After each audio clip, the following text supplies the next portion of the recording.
Friends, illustration 6 page number 6.39। Question में क्या बोला है आपको? E limited set out the accounting machine costing 200 each. Remember that, send किया उसका कॉस्ट कितना है? 200 to the customer on sale और return basis. All such transactions are however treated like actual sales and are passed through the day book. Just before the end of financial year on March 24, 2020, 300 such accounting machines were sent out. आप underline करो, actual sale treat करते हो। Method 1 है, 300 machine आपने sent out किया। Invoice price से क्या है? 280 से किया है। सर आपने उसका एंट्री तो पास नहीं किया है। फिर पूछा क्या है वो देखो, आपको कौन सी जनरलिटी पूछा है? प्रिपेयरिंग द फाइनल अकाउंट के लिए, प्रिपेयरिंग द फाइनल अकाउंट के लिए। तो यहाँ तो सिर्फ डिफरेंस ही आएगा, इन क्लोजिंग स्टॉक का इफेक्ट आएगा। देखिए सी आपने कितने में भेजा था? 280। कितने machine? 300 machine. Only 90 are accepted. 300 में से एक्सेप्ट कितना हुआ? 90। तो यहाँ पे आपका बचेगा कितना? 210। 210 ही आपका क्लोजिंग स्टॉक में आएगा। 90 एक्सेप्टेड, 90 एक्सेप्टेड, 90 एक्सेप्टेड। कौन से प्राइस में हुआ? 250। 280 में आपने ओरिजिनल एंट्री पास की होगी, debtor to sales, customer to sales, trade receivable to sales. 280 में पास किया होगा। ज्यादा होता तो एंट्री हम सेम पास करते, कम हुआ है 280 में सेंड किया था, लेकिन अजय उसने एक्सेप्ट तो 250 में किया है। 30 रिड्यूस करो, सेल्स को कम करो, तो 30 into 90, 2700, sales to trade receivable, sales to trade receivable. अभी क्लोजिंग स्टॉक है 300, आपने मशीन सेंड किए थे, उसने 90 मशीन के लिए हाँ बोला 210 क्लोजिंग स्टॉक में है, और उसको 280 से रिवर्स करो, 280 से रिवर्स करो, sales to trade receivable, sales to trade receivable. और स्टॉक कहाँ पड़ा है? कस्टमर के पास।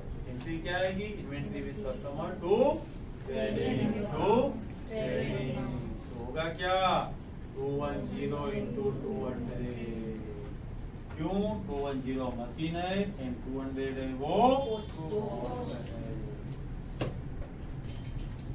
वेरी इंपॉर्टेंट क्वेश्चन, एग्जाम में ऐसा क्वेश्चन ही एक्सपेक्ट कर सकते हैं हम। Let me read the question. A send out the goods on approval of few customers. Casually कभी-कभी आप few customer को रिटर्न बेसिस पे गुड्स देते हो। Include the same in the sales account. यानी अंडरलाइन का तो एक्चुअल सेल्स में ट्रीट करते हो। On 31st March 2020 the trade receivable balance stood at 1 lakh. आपका क्लोजिंग बैलेंस शीट में जो था फिगर वो कितना था? 1 lakh. Which include 7,000 goods sent on approval. उसमें 7,000 जो अप्रूवल में भेजा था ना, वो भी इंक्लूड था। 7,000 जिसका आंसर नहीं आया था। No intimation was received during the year. These goods were sent out at 25% over and above the cost price. Cost price से 25% ज्यादा आप सेल कर रहे हो। Hello, 7,000 is the selling price, आपको कॉस्ट फाइंड करना है, कॉस्ट का 25% है, तो सेल्स का कितना होगा? सेल्स का कितना होगा? 20%। हमने प्रीवियस लेक्चर में किया था, cost 20, sales 16.67, cost 25, sales 20, cost 33.33, sales 25, cost 50, sales 33.33, cost 100, sales 50। यानी हमेशा ऑलवेज कॉस्ट से सेल्स के परसेंटेज कम रहेंगे। यहाँ पे कॉस्ट 25 था, सेल्स का 20% होगा, 20% होगा, यानी 1400, 1400। सबसे पहले sales account debit to trade receivable 7,000, इसीलिए ट्रेड रिसीवेबल में से लेस किया, 93 आया। 7,000 का कॉस्ट फाइंड करो, 20% प्रॉफिट लेस करो तो 5600। Inventory lying with customer to trading account 5600। यहाँ तक कोई इश्यू है ही नहीं, हमने सभी क्वेश्चन में किया हुआ है। क्लोजिंग स्टॉक है वो सेलिंग प्राइस से रिवर्स करो और कॉस्ट से कंसीडर करो। लेकिन इसमें पढ़ो नेक्स्ट ईयर में है ना, वो एक्स ने हाँ बोला, वाई ने ना बोला, रीड दैट। ये 7000 में कैसे था, 4000 एक्स का था, 3000 वाई का था। X sent intimation of acceptance on 30th April and Y return the goods on 10th April. X ने वो 30th अप्रैल को सेंड किया था एंड वाई ने हेलो रिटर्न किया था।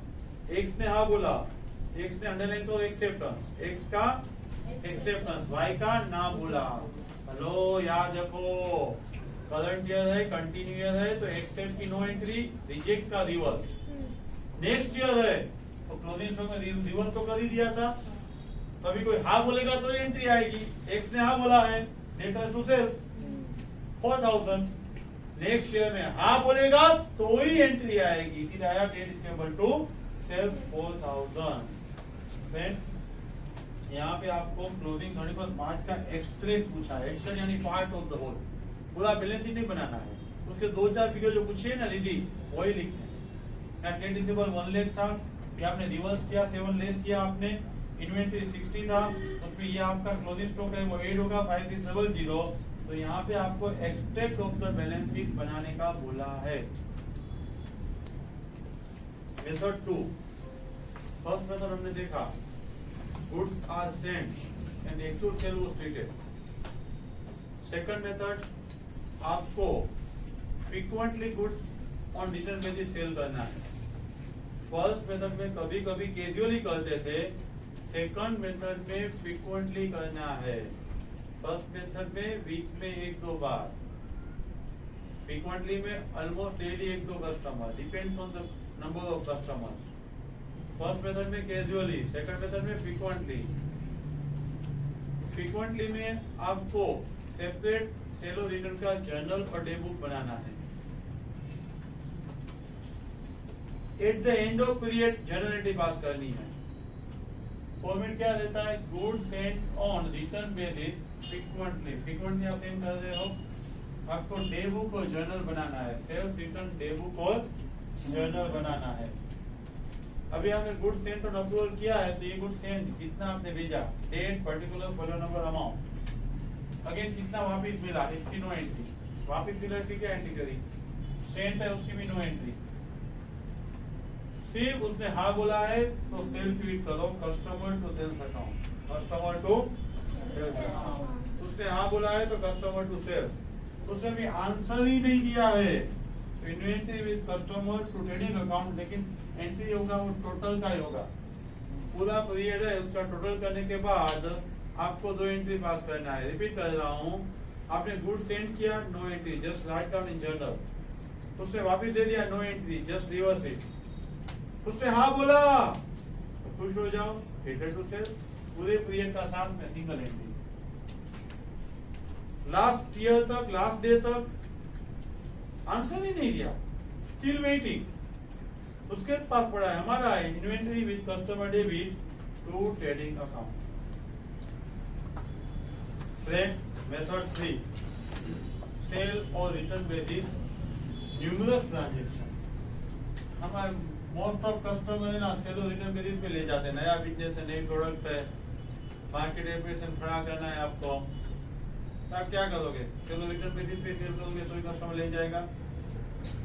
तो ऐसी सिचुएशन में आपको सेपरेट सेट ऑफ बुक्स बनाना है, मेमोरेंडम बुक्स बनाना है, regular purchase, regular sales, regular debtors, regular customer, उसके बुक अलग रहेंगे। ये रिटर्न वाले जो कस्टमर अकाउंट एंड सेल्स और रिटर्न अकाउंट है ना वो अलग रहेगा। मेमोरेंडम बुक्स में आप क्या करोगे, सेल और रिटर्न डे बुक बनाओगे एंड सेल और रिटर्न लेजर बनाओगे। जब आप लेजर बनाओगे, समझो कि आपने यहाँ पे लेजर बनाया है तो गुड सेंड करोगे आप, गुड सेंड करोगे, एंट्री क्या होगी, individual customer account debit to sales और return account, individual customer account debit to sales और रिटर्न अकाउंट। तो यहाँ पे आप क्या करोगे, क्रेडिट, सेल और रिटर्न अकाउंट में क्रेडिट होगा, लेकिन किसी ने हाँ बोला, किसी ने ना बोला, एक्सेप्ट किया, रिजेक्ट किया तो रिवर्स एंट्री, सेल और return account debit to individual customer, हाँ बोला तो भी रिवर्स, ना बोला तो भी रिवर्स, बचेगा वो बैलेंस, वो closing stock lying with customer. Memorandum books में हाँ बोला तो भी रिवर्स, ना बोला तो भी रिवर्स, लेकिन if accepted then regular books of account में कस्टमर टू सेल्स की एक्स्ट्रा एंट्री आएगी। रिजेक्ट की इफेक्ट रेगुलर बुक्स में नहीं आएगी, एक्सेप्ट की एंट्री हमें रेगुलर बुक्स में लिखना है कस्टमर टू सेल्स अकाउंट। और ईयर एंड पर बैलेंस पड़ा है उसका क्या, तो उसके लिए inventory lying with customer to trading account as usual normal entry at cost, as usual normal entry at cost, revise it. भेजा है तब लेजर में क्रेडिट करो, हाँ बोला तो भी डेबिट, ना बोला तो भी डेबिट। बचा है वो क्लोजिंग स्टॉक एट कॉस्ट, बचा है वो क्लोजिंग स्टॉक एट कॉस्ट। हाँ बोला है तो रेगुलर बुक में आपको सेल ट्रीट करना है, वरना नहीं। Then exercise page number 6.43 and 4. That is 2 and 4 दिया हुआ है। सबसे पहले आपको फर्स्ट 2 and 4 में क्या बोला है आपको, आपने अप्रूवल बेस पे रिटर्न बेस पे गुड सेंड किया है। Note recorded in credit sale initially when they are sent out. Business entity sell the goods casually on the sale or return basis. Hello underline करो casually, जब casually बेचते हो ना तब good send के time actual sale treat करना है। Method 1 casually है, यहाँ फर्स्ट लाइन में नोट रिकॉर्डेड बोला है, नोट है इसीलिए आंसर रॉन्ग होगा। casually गुड सेंड करते हो तो एक्चुअल सेल ट्रीट करना है। Second, customer return the goods even after the expiry of the period. एक वीक में आंसर देना था, एक वीक में आंसर नहीं दिया। This set does not confirm the sale of goods, there is no express consent. इसीलिए आप सेल ट्रीट नहीं करोगे, ऐसा नहीं चलेगा। नहीं मैंने 200 का गुड सेल किया था, बोला एक वीक में आंसर देना, उसे एक वीक में आंसर नहीं दिया है तो उसे आंसर नहीं दिया है तो सेल ट्रीट करना है। तो उसे रिजनेबल टाइम में आंसर नहीं दिया है, हाँ दिया है, हाँ बोला है या यूज किया है तो सेल ट्रीट होगा। यहाँ पे ना बोला है इसीलिए wrong. Third, end of the year पे आपने जो गुड सेंड किया हुआ था उसका आंसर नहीं आया था इसलिए सेल ट्रीट कर दो, गलत है। आंसर नहीं आया तो स्टॉक ट्रीट करना है, सेल नहीं। थर्ड भी wrong. Fourth,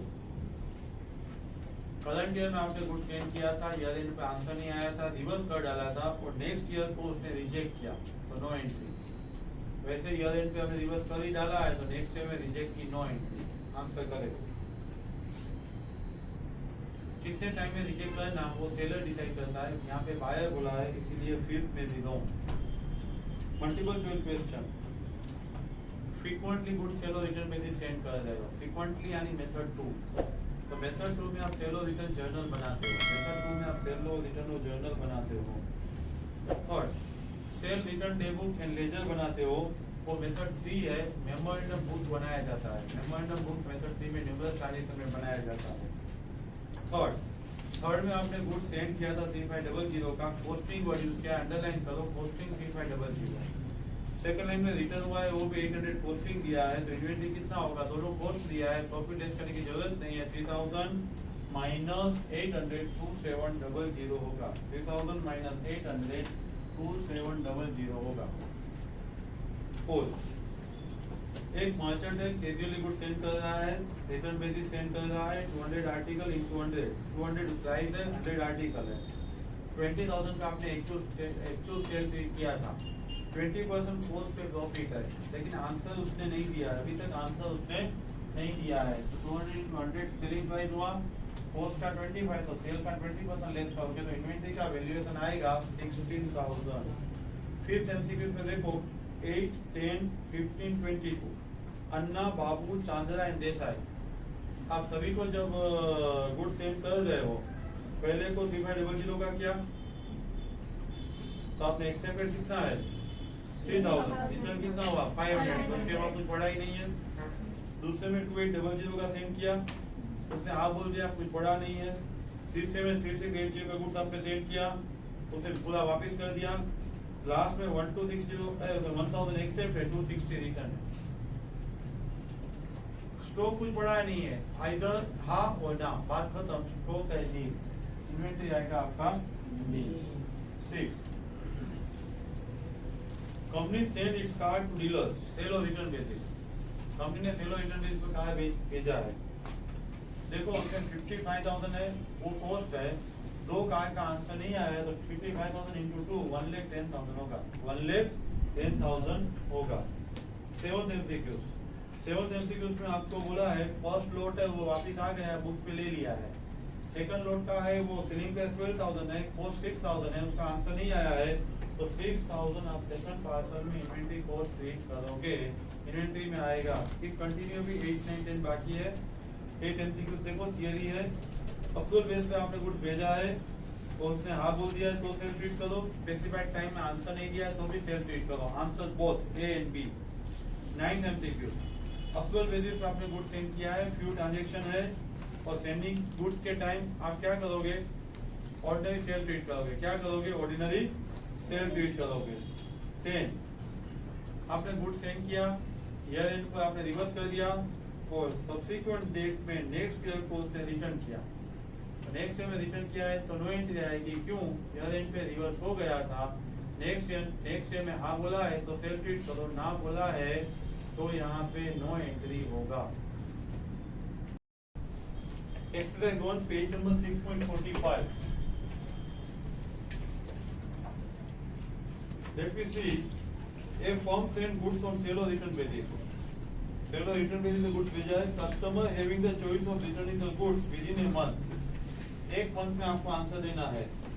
During the May 2020 following are the details of goods sent.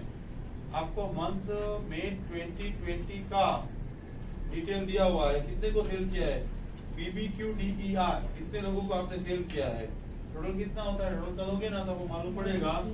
P15 Q20 P20 Q28 again 3 again 1 again 26 15 20 28 3 1 8 26 total करो 93 होगा।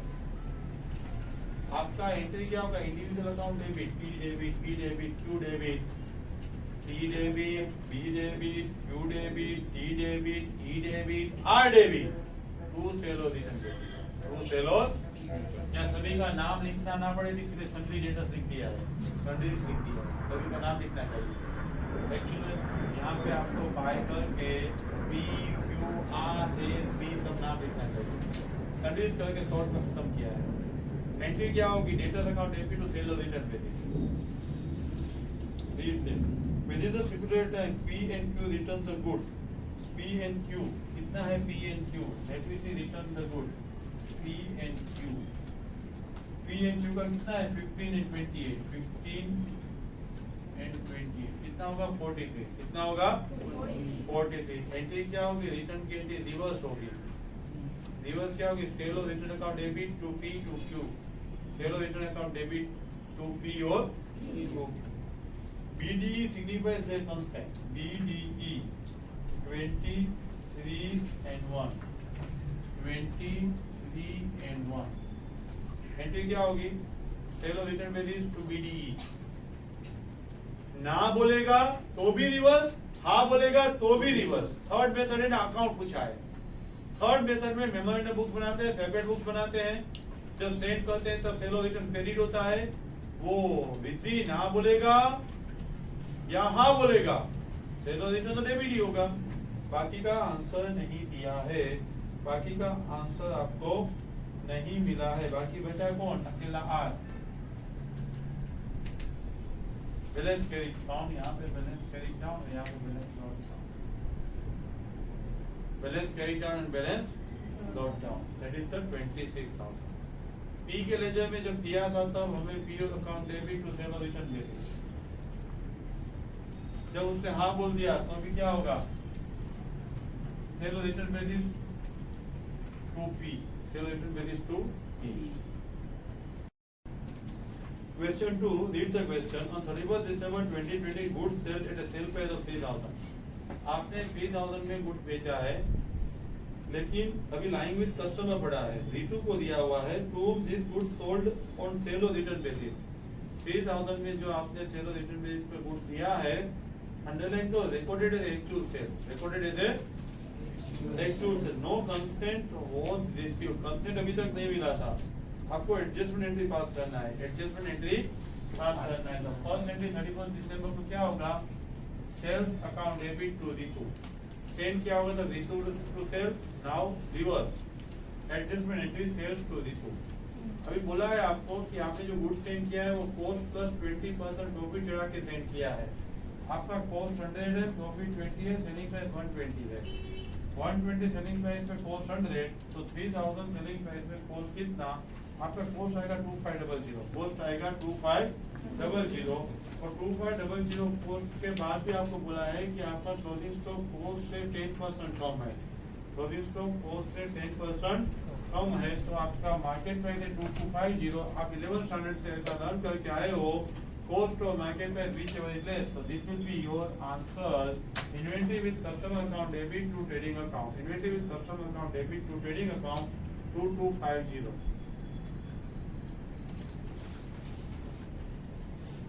Question number 3, exercise 3, page number 6.45. X supply goods on sale or return basis to customer, the particular which are this under. Third method है, यहाँ पे individual account दिया हुआ है, cell और return with ABC 10,000 है। 10 दिसंबर को आपने 10,000 का गुड दिया था, 31 दिसंबर 19 तक no information, beyond time reasonable time रखा है इसने। 12/12 15,000 रिटर्न ऑन 16/12, इसका रिटर्न हो गया। GHI 12,000, 10 accept to return, ABC 11,000 retained रखा है उसने, DEF 16,000 रखा है उसने। No information is available up to 31 December 19, that is 30,000। Answer अभी तक हमें 13,000 का नहीं मिला है, yet answer is not received. Let me see, यहाँ पे आपको DEF है 10,000 है और DEF को आपने गुड किया था 10 दिसंबर को, उसने आंसर नहीं किया है 31 दिसंबर तक। आगे क्या है देखो, 15 दिन में आंसर देना था, अंडरलाइन करो, वरना आप बोलोगे सर यहाँ पे भी नो इन्फॉर्मेशन अवेलेबल है, यहाँ पे भी नो इन्फॉर्मेशन है, यहाँ पे सेल ट्वीट किया, यहाँ पे ये नॉट आंसर। 15 दिन में आंसर नहीं देता है तो सेल ट्वीट कर दो, स्पेसिफाइड टाइम में आंसर नहीं देता है तो सेल ट्वीट कर दो। इसीलिए यहाँ पे 10,000 है, उसको भी सेल ट्वीट किया है, सेल ट्वीट किया हुआ है। Failing which it will treated as a sales, the books of X closed on 31st December. Prepare the day book and sale or return account. Prepare the day book and sale or return account. Day book में तो और कुछ नहीं है, जब good send किया है उसी डेट को आप डे बुक में रिकॉर्ड करते जाओ। ABC, DEF, GHI, DEF, ABC, GHI goods हमने उसको दिया है, तो डे बुक में हम रिकॉर्ड करते हैं।